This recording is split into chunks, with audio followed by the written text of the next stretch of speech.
সড়ক, বদ্ধকোনা সড়কের ঠিক সড়কের মুখে আমি দাঁড়িয়ে রয়েছি। ইতিমধ্যে আপনাদেরকে দেখানোর চেষ্টা করছি বদ্ধকোনা সড়ক জুড়ে যে মানুষের ভোগান্তি শিকার হচ্ছে সেটি আমি আপনাদেরকে দেখানোর চেষ্টা করছি। ইতিমধ্যে যে পানি যাওয়ার যে নালাটা ছিল সেটি ভেঙে গিয়ে গতকাল রাত থেকে টানা বর্ষণের কারণে এইখানকার এই সড়কের অবস্থা বেহাল দশায় পরিণত হয়েছে এবং মানুষের চরম দুর্ভোগের সৃষ্টি হচ্ছে। আপনারা দেখতে পাচ্ছেন এখানে যারা বদ্ধকোনার বাসিন্দারা রয়েছে তাদেরকে এই এই সড়কটি যে নালা রয়েছে এখানে সংস্কারের কাজ চলার ফলে যে পানির চলাচলের হওয়ার কারণে একদম হাঁটু পরিমাণ পানি এখানে রয়েছে এবং মানুষের চলাচলের নানা ভোগান্তি পোহাতে হচ্ছে।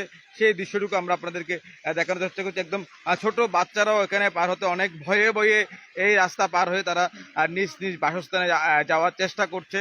এই যে মানুষের ভোগান্তি শুধু এই বদ্ধকোনা নয়, কক্সবাজার শহরের বিভিন্ন ওয়ার্ডের আমরা দেখতে পেয়েছি এবং টিটিএন এর মাধ্যমে আপনাদেরকে দেখানোর চেষ্টা করেছি পানি নিয়ে কি পরিমাণ ভোগান্তির সৃষ্টি হচ্ছে এবং পানিতে প্লাবিত হয়ে গেছে। শহরের বড় বাজারও ঘুরে দেখেছি, বাজারেও আসলে পরিস্থিতি নানা দুর্ভোগের সৃষ্টি হচ্ছে, নানা যানজট আমরা দেখতে পাচ্ছি। এই সড়কে যারা চলাচল করে এবং তাদের ভোগান্তিগুলো আমরা আপনাদেরকে তুলে ধরার চেষ্টা করছি। আমরা একজনের সাথে একটু কথা বলতে চাই, আপনার সাথে একটু কথা বলি। আসলে এই ভোগান্তির ঠিক কবে থেকে এই নাগাদ ভোগান্তি শুরু হলো? ভোগান্তি তো অতি বৃষ্টি হলে সাধারণত একটু ভোগান্তি হয়, কারণ আমরা তো নালা নর্দমাগুলি নিয়মিত পরিষ্কার করতেছি, কিন্তু দেখা যাচ্ছে যে পাহাড়ে যে সমস্ত মানুষ রয়েছে তারা অতি পাহাড় কাটায় অতি উৎসাহী হয়ে গেছে। যে আমরা গত রাত 3টা পর্যন্ত মাননীয় মেয়র মহোদয়ের নির্দেশে আমরা ড্রেনের স্কেভেটার দিয়ে খনন করাইছি। তারপরও দেখা যাচ্ছে বৃষ্টি হওয়াতে রাত 3টা থেকে ভারী বর্ষণের কারণে পাহাড়ের এই যে আপনার এগুলা মাটি চলে আসে নালাতে এসে পড়ে। যেমন এই দেখতেছেন কাজ করতেছি, কাজের পরও এই যে তাদের অতীত বৃষ্টি। অফকোর্স আমি ভোগান্তির শিকার, কিন্তু দুঃখের বিষয় আমরা জনগণরা সচেতন হচ্ছি না।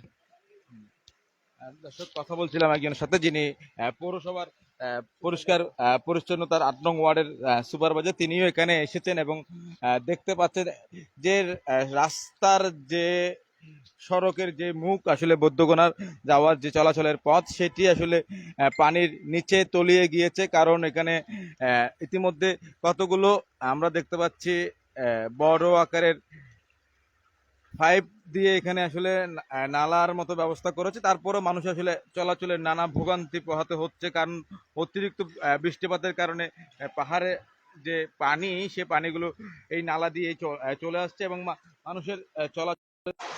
দর্শক, আমরা সেই দৃশ্যটুকু আপনাদেরকে দেখানোর চেষ্টা করছি। এই শুধু গোলদিঘির পার নয়, কক্সবাজার শহরের যে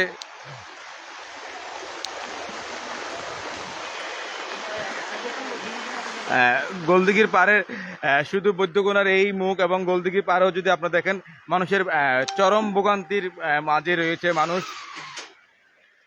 আমরা একটু গোলদিঘির পাড়ের দিকে আপনাদেরকে নিয়ে যেতে চাই।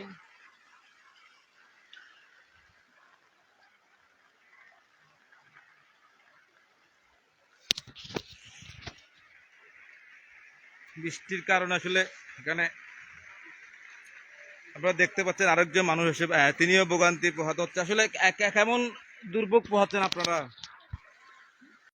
আমরা সেই দৃশ্যটুকু আসলে দেখতে পাচ্ছি এবং এই যে বদ্ধকোনাস্থ যে নালা নর্দমাগুলো রয়েছে সেগুলো একেবারে কাদায় পরিপূর্ণ হওয়ার কারণে এই এমন অবস্থা দেখা যাচ্ছে। একদম দেখতেই পাচ্ছেন মাটি নালার উপরে চলে যায়। একজন স্কুল ছাত্র পার হচ্ছে, তিনি আসলে পড়ে যেতে চাচ্ছে, তিনি স্কুলে যেতেও বিঘ্ন ঘটছে। আমরা সেই স্কুল ছাত্রের সাথে একটু কথা বলতে চাই। আপনি একটু আমাদেরকে একটু বলবেন কেমন দুর্ভোগ পোহাচ্ছেন? পানির ভিতরে পানি বেশি হচ্ছে এখানে। আপনি কোথায়, কোন স্কুলে পড়েন? কক্সবাজার গভর্নমেন্ট হাই স্কুলে। সকাল থেকে আসলে এখানে কি অবস্থা ছিল? এখানে কম ছিল, এখন আরো বেড়ে গেছে পানি। আরো বেড়ে গেছে? মানে কেন পানি বেড়ে যাচ্ছে বলে মনে করছেন? এখানে বৃষ্টি বেশি দিচ্ছে, পাহাড় থেকে আরো পানি পড়তেছে এদিকে, এই জন্য।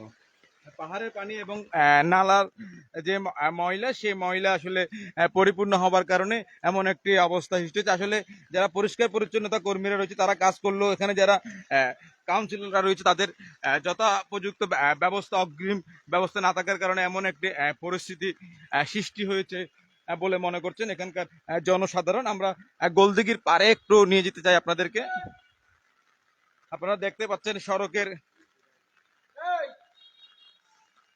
সড়কের যে অবস্থা, পুরো সড়ক কাদায় পরিপূর্ণ, সেটি আমরা আপনাদেরকে দেখানোর চেষ্টা করছি। আর যে নালা রয়েছে গোনাপাড়া বৌদ্ধগোনার যে পানি চলাচলের নালা রয়েছে, সেগুলো দেখলে বুঝতে পারবেন একদম মাটিতে ভরাট হয়ে আছে প্রতিটি নালা। সেই দৃশ্যগুলো আমরা আপনাদেরকে তুলে ধরার চেষ্টা করছি। এটি কক্সবাজার শহরের ঘোনাপাড়া যাওয়ার পথ, এবং এটি যে এখানে যে পানি চলাচলের যে নালা রয়েছে সেটিতে দেখলে আপনি দেখতে পারবেন একপাশে মাটির স্তূপ পরে পাহাড়ের মতো হয়ে গিয়েছে, একেবারে ভরাট হয়ে আছে নালাটি। আমরা বৃষ্টি আবারও শুরু হয়েছে, ভারী বর্ষণ চলছে কক্সবাজার শহরের বৌদ্ধগোনায়। মানুষের ভোগান্তির শেষ নেই, এবং গোনাপাড়ার যে নালাগুলো সেগুলো একেবারে ভরাট হয়ে গিয়েছে। আমরা একটু আপনার সাথে একটু কথা বলতে চাই এই বিষয়ে। আসলে আপনারা প্রশাসনের কাছে কি চান, যারা দায়িত্বরত আছে তাদের কাছে? এগুলি তো হলো আঙ্কেল, এই বর্ষার মৌসুমে এইভাবে হয়ে থাকে। মানুষের দুর্ভোগ এবং পাহাড় কাটার মাটি, পৌরসভায় যদি একটু তদারকি করলে আরো একটু সুন্দরভাবে নালা সংস্কার করা উচিত হতো। ধন্যবাদ। দর্শক, তিনি আসলে পৌরসভার প্রতি আবেদন জানাচ্ছে যাতে পাহাড় কাটার মাটি এবং যে নালাগুলো হচ্ছে সেগুলো যত সময়ে পরিষ্কার রাখলে হয়তো এইরকম পানি চলাচলে বিঘ্ন ঘটতো না এবং রাস্তার উপরে পানি চলে আসতো না। সেই দৃশ্যটুকু আমরা সেই বিষয়টা তুলে ধরার চেষ্টা করছি। আমরা একটু গোলদিঘির পাড়ের দিকে যেতে চাই।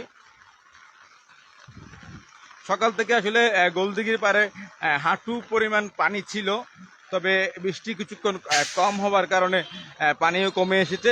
তবে মানুষের ভোগান্তির কিন্তু শেষ নেই। এটি গোলদিঘির পাড়ে আমরা আপনাদেরকে দেখানোর চেষ্টা করছি।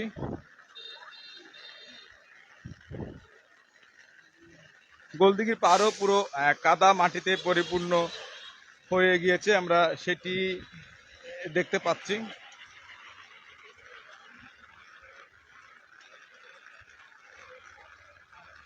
আমরা দেখতে পাচ্ছি পৌরসভার পরিচ্ছন্নতা যা কর্মীরা রয়েছেন তারা এখানে কাজ করছে। তারপরও চলাচলে অনেকটাই বিঘ্ন ঘটছে মানুষের।